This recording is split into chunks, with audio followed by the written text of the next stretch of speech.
Au nom de Jésus. Nous allons prendre nos Bibles. Nous restons debout, s'il vous plaît, Église. Éphésiens chapitre 1er. C'est même le passage, le principal passage en fait. C'est ce que maman avait commencé à exploiter déjà depuis hier. Éphésiens chapitre 1er. Verset 1er. Virgule. 3 à 14 en fait. Deuxième passage. Matthieu chapitre 5e. Matthieu chapitre 5. Verset 13 à 16.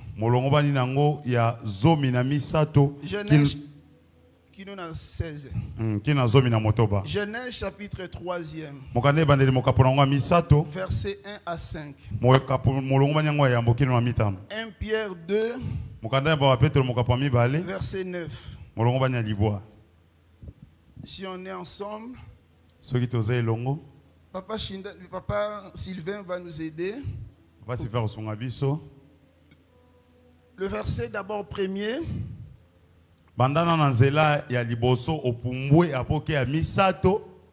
Je vais lire. C'est la version Louis II. Chacun pourra lire avec sa version. Paul, apôtre de Jésus-Christ, par la volonté de Dieu, aux saints qui sont à Éphèse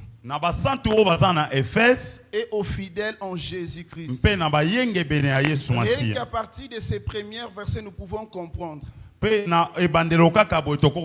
cette épître ne concerne pas seulement le fidèle d'Éphèse. Si singulièrement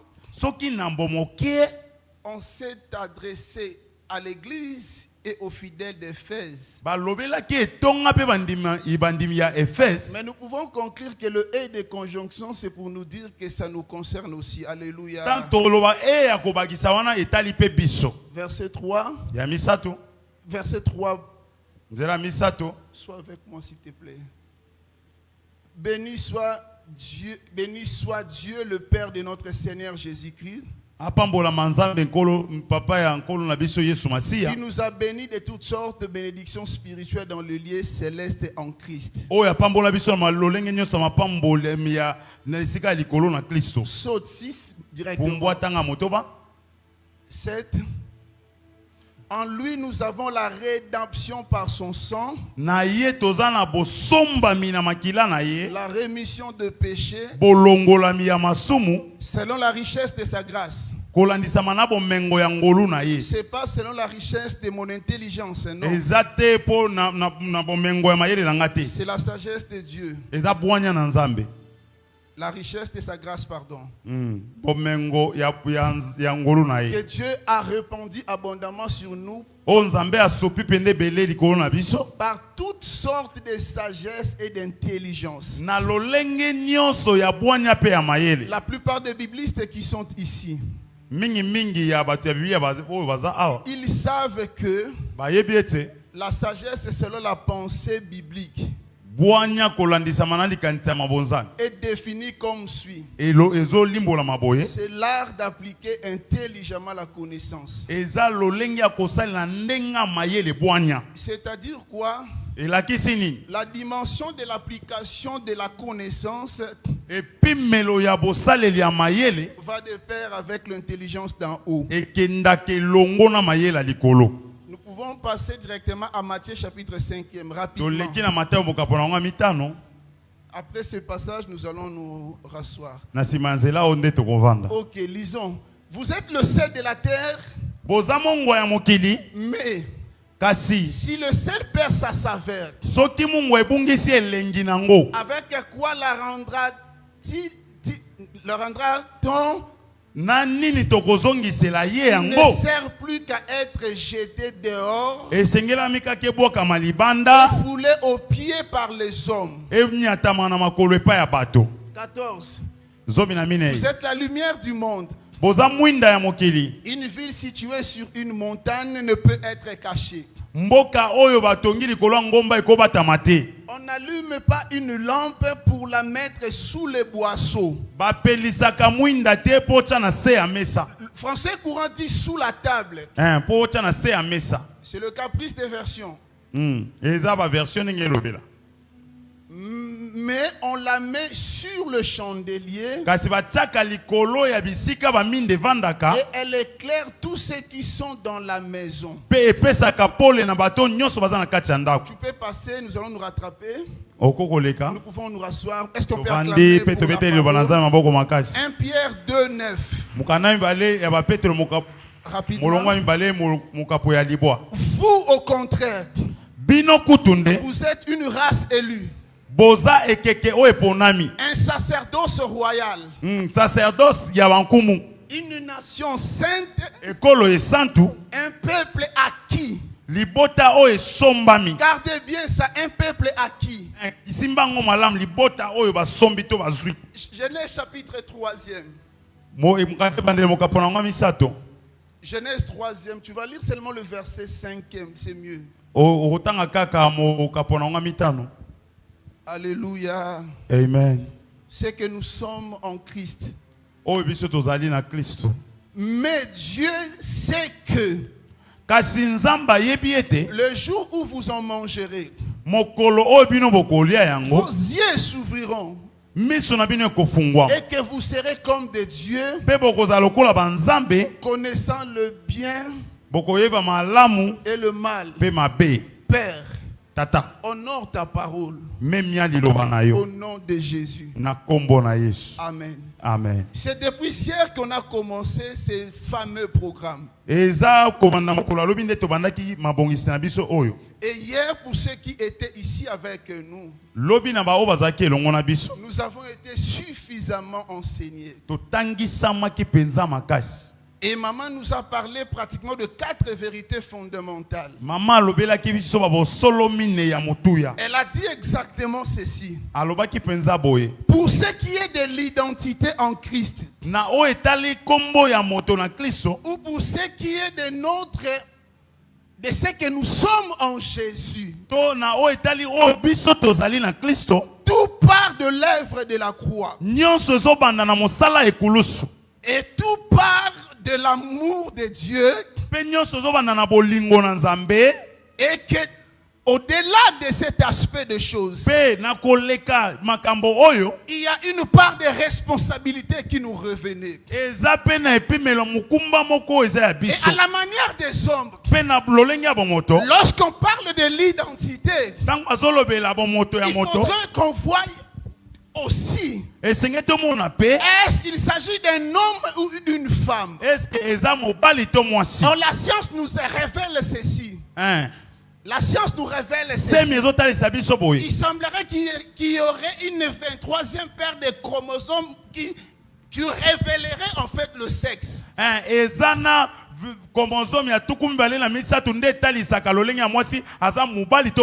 Et raison pour laquelle dans la Bible, pour que mon identité aussi soit révélée, il a fallu aussi d'une manière ou d'une autre pour moi de retrouver mes 2 gamètes.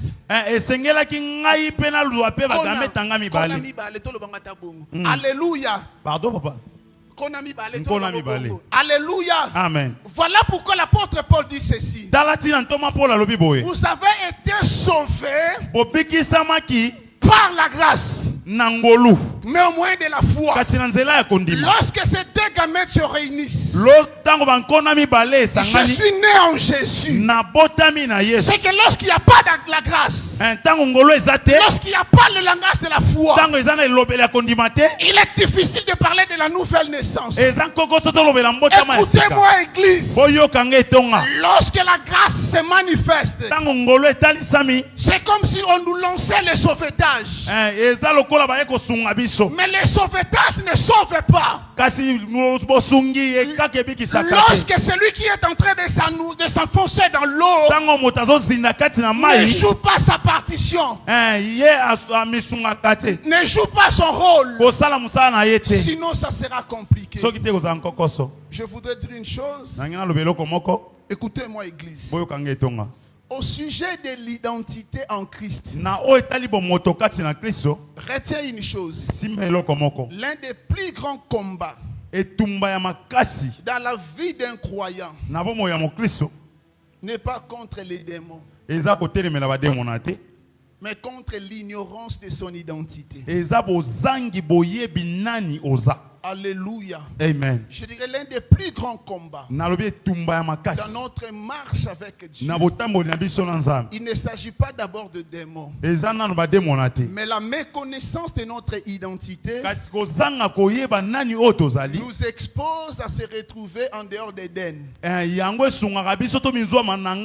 Voilà pourquoi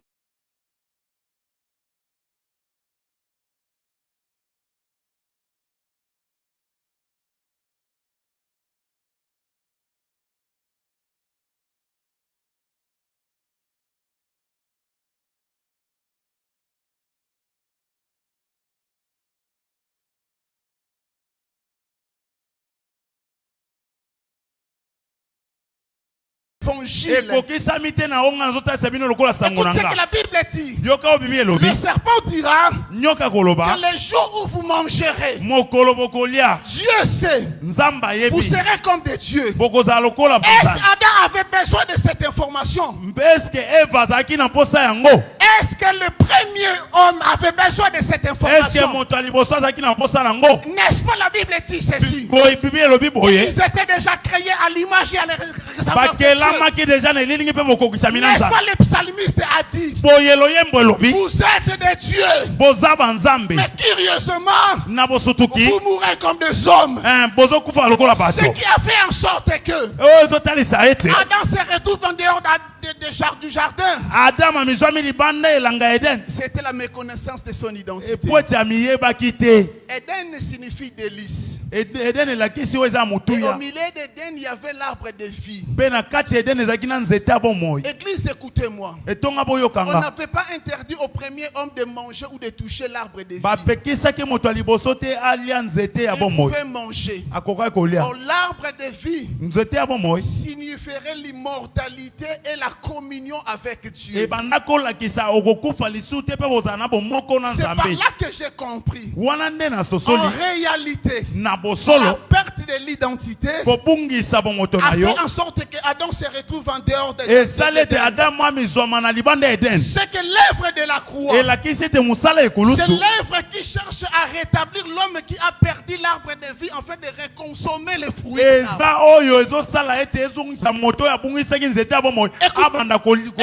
Écoutez-moi, Église. L'arbre de vie, je pose de base, il n'était pas question de ne pas manger ou de toucher. L'arbre de vie, on pouvait tout faire avec. Mais curieusement, lorsqu'ils ont mangé les fruits, au lieu de trouver les chérubins protéger l'arbre de connaissance du bien et du mal, au lieu de placer les chérubins pour protéger l'arbre de connaissance du bien et du mal, le chérubin protège l'arbre de vie.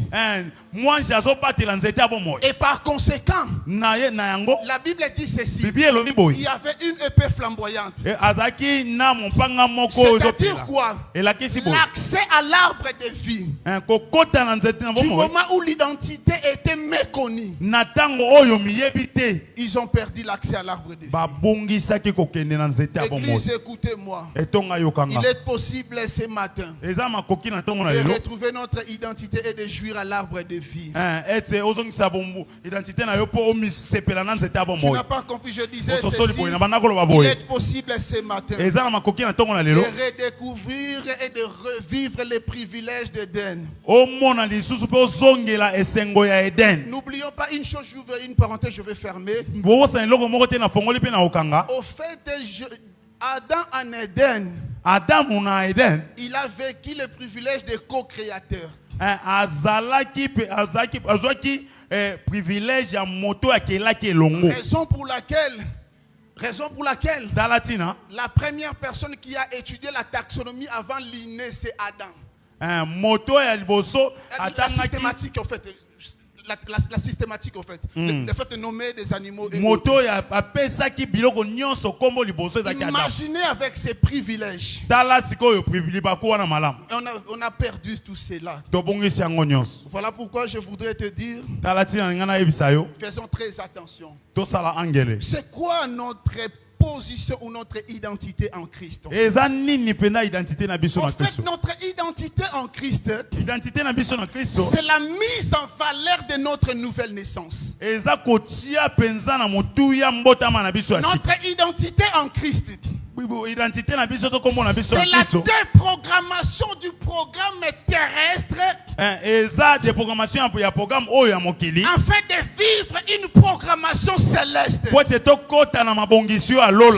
veut dire tout simplement c'est que vivre les programmes célestes n'est pas compatible avec cette nature. On ne peut vivre les programmes célestes avec une identité céleste. C'est quoi l'identité en Christ? C'est l'intronisation à la sacrificature et à la royauté. C'est pourquoi Pierre dira ceci. Vous êtes un peuple acquis, un sacerdoce royal. Comment dit ceci? Vous êtes des prêtres et des rois. Cela revient à dire, lorsque quelqu'un retrouve son identité, il travaille dans la dimension de sacerdoce et de la dimension de la royauté. Voilà pourquoi lorsque nous associons le deux, nous travaillons dans la dimension de sel et lumière de la terre. Parce que le sel influence et la lumière impose. Maintenant, pourquoi nous ne vivons pas cette dimension? C'est parce que nous souffrons d'une crise d'identité. Église, dès lors que nous vivons en méconnaissant notre identité en Christ, nous sommes exposés à vivre comme étant les esclaves. Nous sommes exposés à vivre comme étant de moins que rien spirituel. Voilà pourquoi le volume de nos intercessions des fois cache une crise de foi. Je suis d'accord que nous prions beaucoup, mais il nous arrive de fois notre façon de prier et notre façon de chercher même le prophétique traduit un tout petit peu une crise d'identité. J'ai toujours dit, les jours où je croiserai ma fille Doxa en train de prier, Doxa, ma fille, en train de prier, que Dieu touche le cœur de papa pour payer le frais. Je me permettrai de la taper le premier jour, la première fois. Parce qu'à chaque fois qu'elle implore Dieu pour toucher mon cœur, en réalité, elle expose à Dieu mon irresponsabilité masquée. Parce que le Père responsable travaille en adéquation avec l'identité que nous avons reçue. Écoutez-moi, Église. Évitons des prières rafraîchissantes qui cachent de fois notre incrédulité.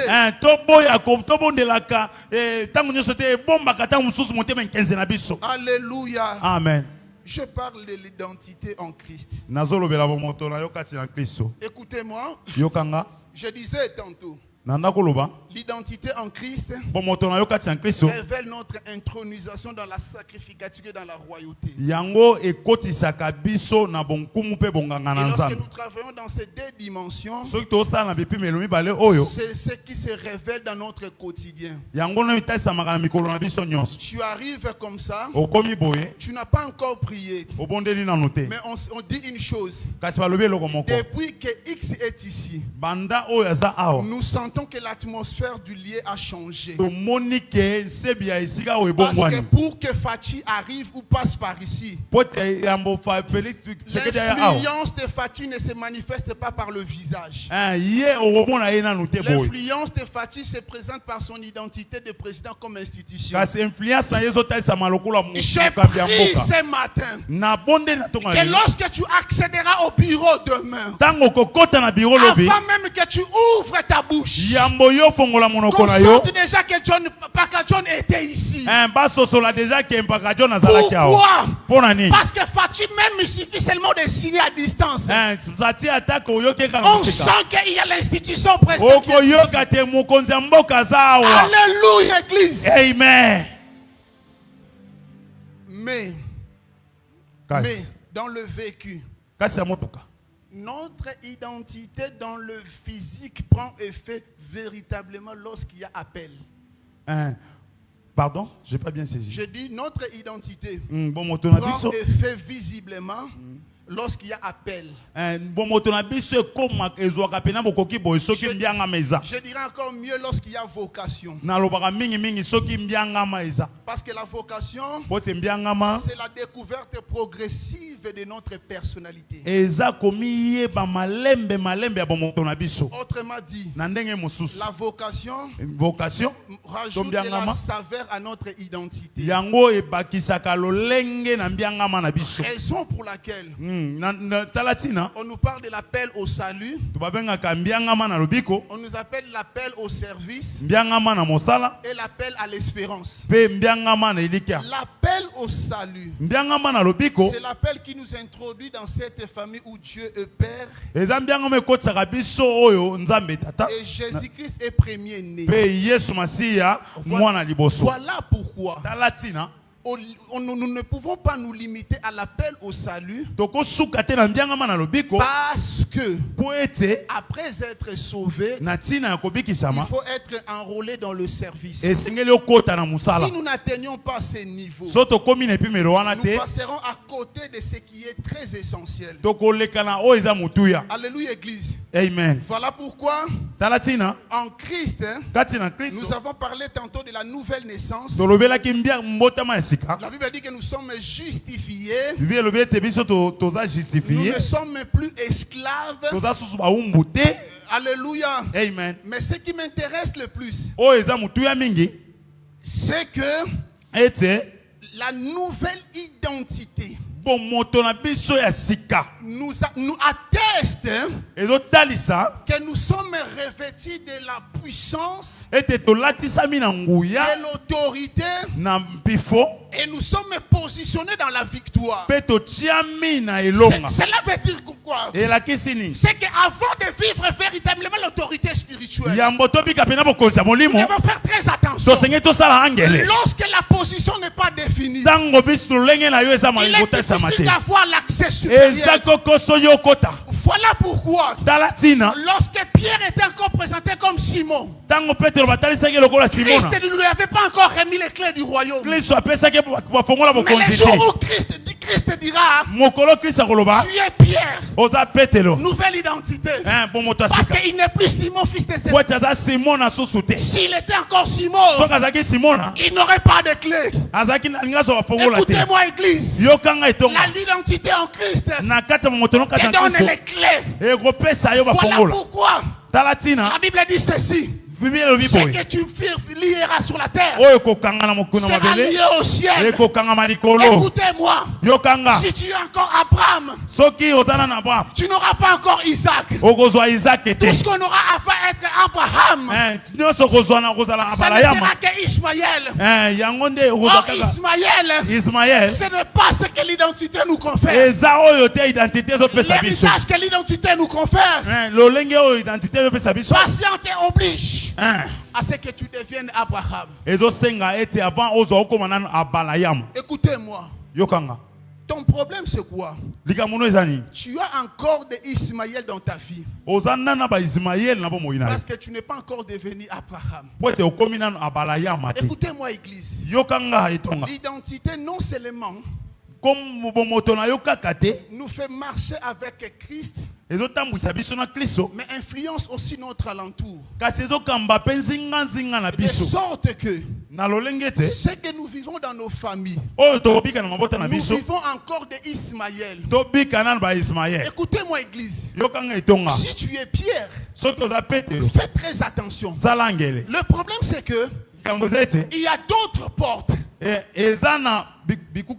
y a des portes qui ne reconnaissent pas n'importe quel accès. Il y a des portes qui ne s'ouvrent prioritairement que lorsque l'identité correspond à la personne et au clé en fait. Voilà pourquoi les clés du royaume ne nous est pas encore été imposées. Imaginez celui qui pouvait avoir des doutes. Imaginez celui qui pouvait couper les oreilles de Malchus. Mais ce jour-là, lorsqu'il a vu Élie, lorsqu'il a vu Moïse, sans vivre avec les deux, mais du fait qu'il avait déjà les clés, il a reconnu ces deux identités. Pourquoi nous ne reconnaissons pas les identités célestes? C'est parce que nous n'avons pas encore de clés. Écoutez-moi, église. Avant d'occuper un bureau, il faut passer le test. Il faut passer les interviews. Même si le jour où tu étais venu pour la première fois, on a failli te chasser. Mais lorsque ta position change, il m'arrive des fois quand j'arrive au bureau, le policier se lève. Tu ne te rends même pas compte que c'est pour toi. Pourquoi? Parce que mon identité à moi me donne pas seulement des positions mais des privilèges. Église, écoutez-moi. Nous voulons changer notre façon de faire. Nous voulons changer notre façon de voir. Très attention. D'abord l'identité. C'est pourquoi je disais, si tu vis encore selon comme Abraham, même si tu intercèdes pour avoir Isaac, tu ne l'auras jamais. Le Père élevé ne devient que le père d'une multitude que lorsque son identité change. Le problème que tu vis dans ta famille, ça te place dans une dimension de père d'une multitude. Est-ce que nous ne remarquons pas au sein de nos familles et que les choses que nous sommes en train de vivre, au lieu que moi qui ai une identité céleste, je donne de l'argent pour que les autres mangent, mais il faudrait que ça soit une sœur qui va se prostituer d'abord. Et que moi qui suis en Christ, je puisse bénéficier de ces miettes. Est-ce qu'on ne remarque pas que la seule chose que tu sais faire dans ta famille, c'est lorsqu'il y a un malade, pour que tu imposes le main. Lorsqu'il n'y a pas de malade, on ne t'associe pas. Ecclésiaste me dit ceci. La sagesse des pauvres est bafouée. Vous savez pourquoi on ne considère pas nos conseils? C'est parce que ce que nous vivons ne correspond pas à notre identité. La méconnaissance de notre identité nous fait fuir de délices et d'abondance. Mais lorsque nous pouvons vivre encore en Christ et en jouissant de cette position, c'est en ce moment-là nous pouvons vivre le miracle. Et nous avons remarqué il y a deux choses prioritairement qui fait en sorte que nous ne puissions pas vivre notre identité en Christ. Le fait de ne pas être lumière et celle de la terre. Je préfère commencer par lumière. Papa, la Bible dit ceci. Le problème de la lumière, avant de dire la Bible, c'est que la lumière est. La lumière existe. Mais comprenez très bien la dimension de l'identité. Il ne suffit pas seulement d'être reconnu chrétien. Mais c'est là où Dieu nous attend le plus. C'est que je sois la lumière qui éclaire.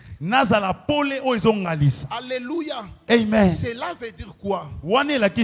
En rapport avec cette écriture, c'est comme qui dirait on peut être lumière sans impact. Église, alléluia. Amen. Est-ce qu'on est ici? Alléluia.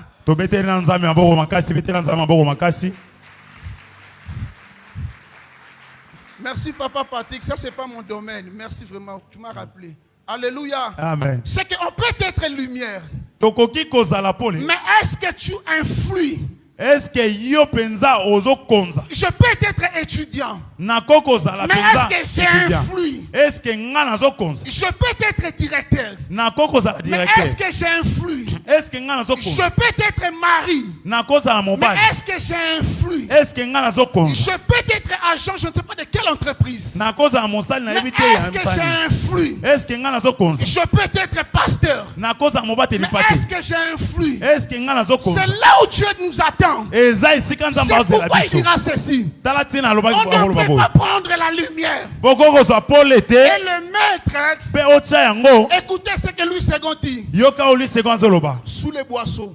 Mais français courant dit ceci. Sous la table. Ce n'est pas pareil. C'est là où je trouve que des versions de foi peuvent tronquer le sens orthodoxe même des Écritures. Alléluia. Amen. La différence est à quel niveau? Le boisseau c'est comme un récipient qui est équivalent à 8,7 litres pratiquement. C'est comme un récipient. 8,5 litres. C'est-à-dire quoi? Lorsque la Bible dit tu ne peux pas prendre la lumière et le placer sous le boisseau. C'est-à-dire sous la table, on peut quand même voir la lumière. Mais sous le boisseau, la lumière est éteinte. Pourquoi? Parce que le principe de physique nous dit ceci. Là où il y a de la combustion, s'il n'y a pas de l'oxygène, la lumière s'éteint. Or, les boisseaux, c'était pour mesurer en fait des produits agricoles. Écoutez-moi, Église. Pourquoi nous n'influençons pas? C'est parce que lorsque nous arrivons, les choses qui constituent les gains du monde, prends la lumière, découvre la lumière, et par conséquent, je suis là, mais je n'influe pas. Écoutez-moi, cela veut dire encore, c'est que notre environnement, matérialisé par le milieu ambiant, comme nous avons lu selon le boisseau, peut jouer positivement sur la lumière que nous sommes. Écoutez-moi, Église, tu ne peux pas influencer comme lumière si tu ne choisis pas bien ton environnement. Si ton environnement étouffe la flamme du feu, tu finiras par s'éteindre. C'est pourquoi le psalmiste dit ceci. Il est doux et agréable. Les frères et sœurs de demeurer ensemble. C'est comme l'huile fraîche. Il descend sur la barbe d'Aaron jusqu'au pan de sa robe. Cela veut dire tout simplement c'est que lorsque l'environnement est bien choisi, l'onction devient transmissible. Lorsque l'environnement est bien choisi, l'onction peut quitter Papa Jédidia et atteindre Papa Pascal. Pourquoi nous vivons la séparation? La doctrine de la paternité spirituelle a étouffé la doctrine de la fraternité spirituelle.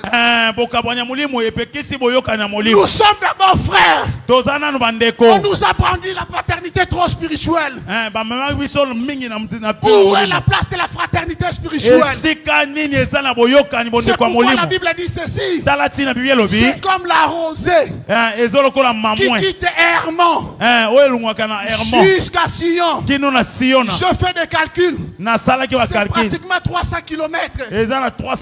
Comment est-ce que la rosée peut quitter 300 km sans sécher? Cela revient à dire, lorsque la fraternité est véritablement soudée, la bénédiction ne s'éteint jamais. Au nom de Jésus-Christ. Alléluia. Amen. Mais écoutez-moi. Yokanga. Sion, pour que tu bénéficies de la fraîcheur de Hermon. Sion, tango yo penzo bénéficier fraîcheur Hermon. Accepte que de par l'altitude. C'est pas la peine en altitude. De par la longueur de l'Obabongo. Nabolai. Que tu sois un tout petit peu inférieur à Hermon. Yo zana moi monser à Hermon. En réalité, tout ce que tu vis là, si l'identité ne suit pas, c'est parce que tu as la grâce de Sion. Mais tu veux défier Hermon. Nakata. Alléluia. Amen. Deuxièmement, renseignez-vous. On ne parle pas de la rosée si au départ le corps ou la structure là ne renferme pas de la végétation. Cela veut dire tout simplement que dans ce que nous sommes en Christ, cette collégialité oblige à ce que j'accepte que Hermon puisse porter de la végétation. Papa John, je serais très à l'aise si toi tu prophétises et que l'autre ne prophétise pas.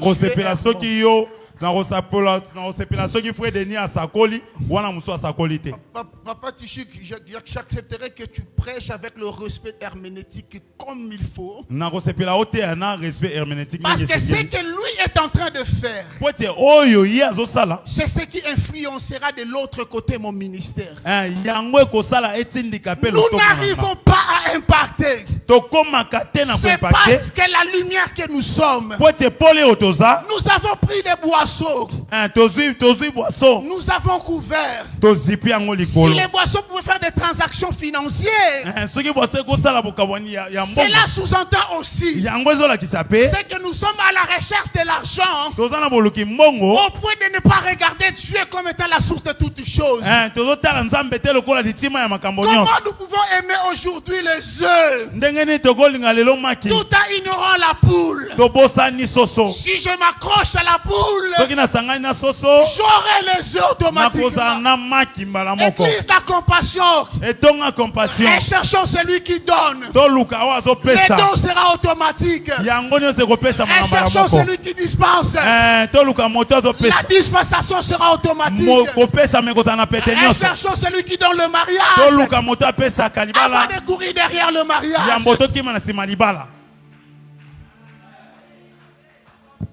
Je vais avancer. Amen. Alléluia. Amen. Voilà pourquoi lorsque Moïse vient construire le tabernacle, l'arbre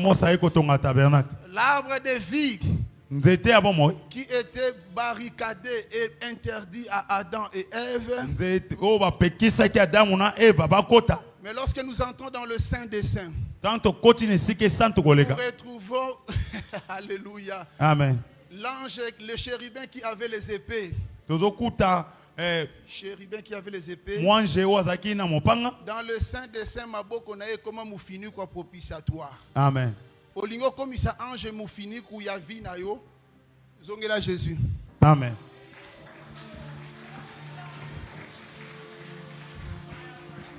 Et pire encore, c'est quoi? Lorsqu'on entre avec le sang, l'ange ne regarde pas d'abord. L'ange regarde comme ça. Pourquoi? Parce que les liquides qui entrent dans le lieu est très sain. C'est le liquide qui a assuré la transaction, oh Dieu, pour que je sois libéré. J'ai pris que tu sois libéré ce matin. J'ai pris que ta famille soit libérée ce matin. Parce que tu as accepté l'œuvre de la croix. Au nom de celle de la terre. Vous savez quoi? Pour ce qui est de sel de la terre, il ne faut pas comparer le sel par rapport au sel culinaire ou gastronomique d'aujourd'hui. Au fait, le sel en chimie, c'est le chlorure de sodium. En biologie, en géologie, c'est la litre, c'est un minéral. Et pour qu'il y ait un endroit comme Mungwa. Amen. Cela veut dire que Amen. Alléluia. Amen. Vous comprenez, hein? Cela veut dire tout simplement. C'est qu'avant que tu donnes de la saveur à la nourriture, tu avais déjà commencé quelque part en train de travailler. C'est ça le mystère de David dans la bourse.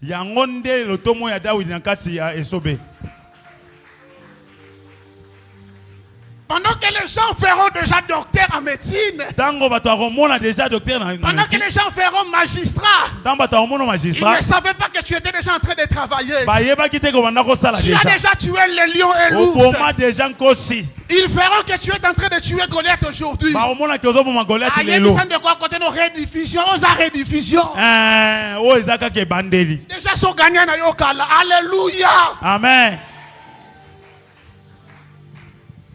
Avec Otananda Kuno cuisine. Ça a déjà commencé quelque part. Ça a déjà commencé quelque part. Mais ce que j'aime, c'est quoi? C'est que le problème du sel est que essentiellement, ça empêche ce qu'on appelle en bon français la putréfaction ou la fermentation ou la décomposition. Alléluia. Amen. Maintenant, lorsque ça arrive, vous allez remarquer même les corps étrangers qu'on peut retrouver le lendemain dans la nourriture, il n'y en aura pas. C'est-à-dire quoi? C'est pas qu'ils n'existent pas. Ils existent. Mais il n'y a pas moyen que ces micro-organismes puissent influer parce que toi tu es là. Voici la dimension que tu vas atteindre pendant le 20 jours. Ils sont là. Mais pour toucher à ton mariage, le bas zéro. Alléluia. Amen. Alléluia. Amen. Cela veut dire tout simplement, même lorsqu'ils sont là en train de tourner, vous savez qu'ici il y a des micro-organismes, ici il y en a. Surtout ceux que vous les scientifiques vous appelez les aérobiques là qui aiment le l'air. Vous savez qu'ils existent, hein? Mais pourquoi ils ne peuvent pas toucher à la nourriture où il y a du sel? Parce que du fait que le sel est là, rien ne va se passer. J'ai pris pendant les 20 jours. Ils feront ton commerce, mais ils ne seront pas touchés. Je prophétise pour quelqu'un. Ils verront tes études, mais incapables de toucher. Ils verront ton travail, impossible de toucher. Parce que tu es de la dimension de sel. Au nom de Jésus-Christ.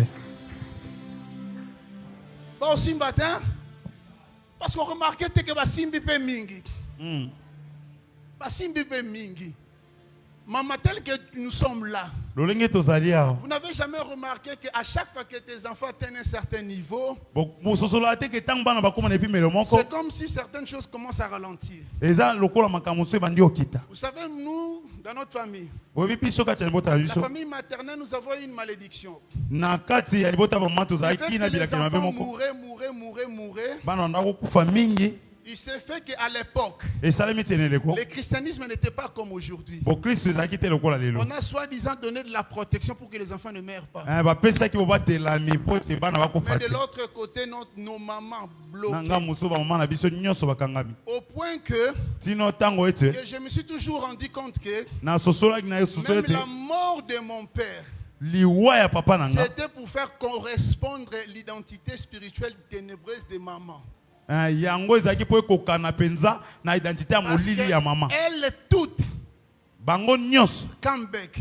Babanda kozonga si. Voilà pourquoi un jour Talatina mukolo moko nous avons eu la grâce de se repentir. Tozwaki ngolu ya komtubela. Un jour pendant qu'on priait, mukolo moko oyo Dieu va nous révéler en disant ceci. Nzamba otasa biso na moloba. Allah le périmètre de votre parcelle. Je garde encore le mot, c'était en français, être infertile. Alors que moi j'étais là, je venais de décrocher mon diplôme, je pense, de licence. Et quand j'essaie de faire une corrélation, je me suis rendu compte que j'étais lumière, certes, mais sous les boisseaux. Il y a beaucoup qui sont sous les boisseaux ici. Je voudrais dire à une personne, il est possible d'enlever le boisseau et de te placer sous le chandelier. Mais ce que j'aime, c'est quoi? La Bible commence par le chandelier. Mais plus tard, dans le même passage, la Bible dit ceci: nous sommes comme une ville placée.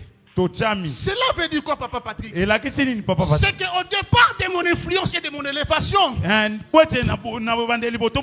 commencerai par ou sur le chandelier. Mais ma vocation à moi, ce n'est pas de finir sous le chandelier. Je monterai sur les villes. Parce que je suis appelé influenceur. Comme la ville de Sion, je dois monter. Écoutez ce que la Bible dit. Mais si on perd notre saveur, écoutez bien. La Bible ne dit pas que tu seras foulé aux pieds par Jésus. Lisez bien. La Bible dit nous serons foulés aux pieds des... Qui peut répondre? Des hommes. Qui a compris? Maman, écoutez-moi. En réalité, tout ce que nous vivons des sorciers, c'est une disposition des Écritures que Dieu a conféré aux hommes si toi et moi nous perdons notre saveur. Il suffit seulement aujourd'hui que nous puissions retrouver notre saveur. Écoutez-moi, en lieu et place d'être foulé aux pieds, je me demande qu'est-ce qui va se passer exactement. J'imagine la nuit, les sorciers arrivent. Les sorciers arrivent. Il vient arriver à Kangami. Pourquoi? La saveur n'a pas seulement le pouvoir de la fermentation ou de la protection. La saveur nous communique une forme d'immunité.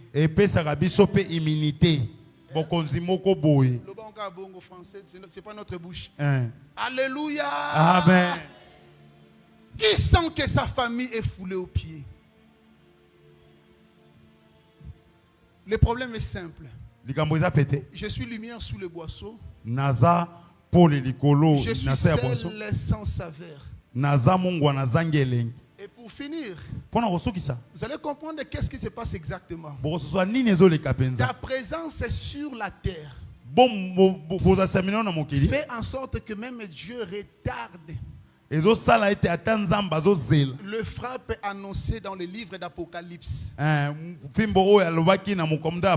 qu'après enlèvement, il n'y aura plus de sel. Le monde n'aura plus de saveur. Au lieu que ce soit les hommes venir fouler aux pieds, Dieu lui-même se transforme à l'instrument du jugement. Il est là en train de revenir déjà. Je préfère encore survivre avec le fait d'être foulé par les hommes. Si c'est Dieu qui me foulerait, je n'aurai pas de pardon. Si c'est Dieu qui nous foulerait, je n'aurai pas d'excuses. Si un homme peut me fouler, je peux facilement me rattraper. L'église, ce que je veux seulement nous dire, c'est que vaut mieux encore le fait d'être foulé aujourd'hui, parce que je peux facilement aujourd'hui me rétablir. La Bible dit ceci: si Dieu est pour nous, qui sera contre nous? Mais écoutez-moi, Église, si Dieu est contre nous, qui sera pour nous? Cherchons d'être du côté de Dieu. Cherchons d'être du côté de Dieu. Il est capable de nous récupérer et de nous rétablir encore. Comment retrouver son identité? Philippiens, je pense 2:13. C'est Dieu qui produit en nous le vouloir et le faire. J'ai toujours dit, j'aime la version français courant. La version français courant dit ceci: c'est Dieu qui nous rend capable de réaliser ce qui est conforme selon son bon plaisir. Le bon plaisir de Dieu existe. C'est le mariage qui dérange ta famille. Je crois que tu allais dire Amen. Le bon plaisir de Dieu, c'est que tu puisses obtenir ton diplôme cette année. Ici on comprend. Le bon vouloir de Dieu, c'est que tu excelles cette année. De l'autre côté, les gens sont plus attentifs. Le bon vouloir de Dieu, c'est que tu perces et tu montes vers Dieu. Je disais, le bon vouloir de Dieu est que tu sois délivré cette année. Le bon vouloir de Dieu, c'est que tu obtiennes le travail au nom de Jésus. Le diplôme que tu as obtenu, ce n'est pas pour garder à la maison. Je disais, le mariage qui avait raté là, il est possible qu'il te rétablisse. Je me suis réveillé un jour à 8h, fils d'un douanier, à 10h, fils d'un orphelin. Orphelin, pardon. Alléluia. Amen. Mais il n'a pas manqué de marcher avec cet orphelin. Il n'avait que 8 ans. Avec tout ce que les familles paternelles font, comme vous savez. On a tout arraché. Alléluia. Amen. Ce que j'ai pris, c'est que tu vas te venger, mais de la plus bonne manière. Tu vengeras par la réussite de tes enfants. Tu vengeras par la réussite de tes enfants. Tu vengeras par la réussite de tes enfants. Tu vengeras par la réussite de ton mari. Tu vengeras par la réussite de ton ministère. Les diplômes que tu as là ne te servira que de passeport pour accéder à certains endroits, pour que tu prêches la parole. Écoutez-moi. Un jour, le serpent se présente devant Jésus. Écoutez, il lui dit ceci: si tu es fils, si tu es fils, ordonne. C'est par là que j'ai compris. Lorsqu'on atteint la dimension de notre identité en Jésus, on ne commande pas. Non, l'identité nous place dans l'orbite des gens qui commandent. Des gens qui ordonnent. Voilà pourquoi je vais te dire, très bientôt tu vas ordonner. N'aie pas peur de la présence de Judas parmi les 12. Parce que quand Jésus monte à la montagne, il pria. Mais lorsqu'il est descendu, il est descendu avec un Judas. En réalité, si on fait de l'arithmétique simple, C'est comme une forme d'échec apparent de 8,2%. Si vous prenez 1 divisé par 12, en fait, ce que tu es en train de vivre, c'est un semblant de Judas, c'est la présence de Judas seulement. Pourquoi tu as laissé ce Judas? Parce que la gloire de Golgotha, il faut qu'il y ait un Judas. Si Dieu laisse que tu vives cette situation, parce qu'il sait, lorsqu'il travaillera avec toi, il aura besoin de Judas. Si Judas n'est pas là, la gloire de Golgotha, voilà pourquoi, je vais finir, il dira à Judas, mon ami, ce que tu vas faire, fais-le promptement. Mais à Pierre, il dit arrière de moi, Satan. Cela veut dire quoi? Entre un ami qui te fait fuir Golgotha et un ennemi qui te rapproche de Golgotha, je préfère Judas. Parce que je monterai à Golgotha. Mais parce que si j'attends Papa Pascal, il ne va pas me trahir. Il faudrait qu'il y ait un Judas. Papa Pascal, ce n'est pas ton rôle. Toi, tu es Zébédée. J'ai besoin de Judas. Parce que celui-là qui te combat à la faculté, celui qui passera par lui pour que tu distingues. Si tu es d'accord avec moi, yes.